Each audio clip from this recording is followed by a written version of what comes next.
Gumagana na ang 90% ng mga timer sa EDSA busway na siyang solusyon ni Transport Secretary Vince Dizon para hindi magbara ang mga bus sa babaan at sakayan. Samantala, pabor naman ang mga commuter sa hakbang ng DOTR na palitan na ang kontraktor ng Unified Grand Central Station sa EDSA na nahinto ang konstruksyon mula pa noong 1 taon. May balitang A to Z, si Ace Cruz. Sa bus carousel sumasakay si Ronel sa tuwing uwi mula sa kanyang trabaho sa Cubao, Quezon City.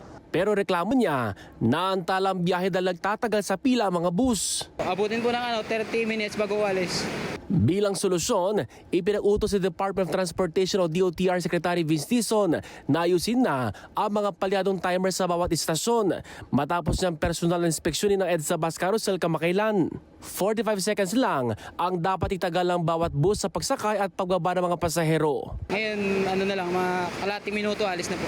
Kasi pag pipuntahan ka, mabilis ka makarating. Tatauhan din ang 2 enforcers sa bawat istasyon para magmando sa daloy ng trapiko sa busway. Kamakailan, personal ding binisita ni Dizon ang Unified Grand Central Station sa North EDSA sa Quezon City. Ang dami pa ring harang sa North Avenue, sa harap ng SM North, na nakatenga. Yung buwan na yan, yung taon na yan. So, it's really frustrating, no? Nakakadismaya. So, tingin ko, kailangan talaga dito, tutudukan na natin to, didesisyonan na natin.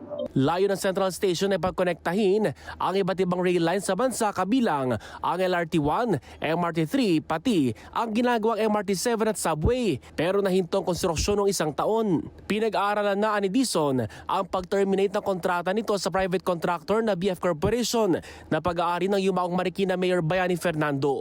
Maghahanap ang ahensya ng bagong kontraktor para sa Unified Grand Central Station. Welcome naman ito sa ilang commuter. Basta magawa lang siya kasi mas easy siya na magpagsakay pag ganun pa sa traffic. Para hindi na mahirapan. Malayo kasi nilalakad pag nagko-commute to MRT.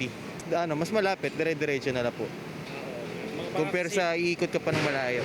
Target ni Dizon na matapos ang konstruksyon ng Grand Central Station bago matapos ang Marcos Jr. Administration. Para sa Balitang A to Z, Ace Cruz.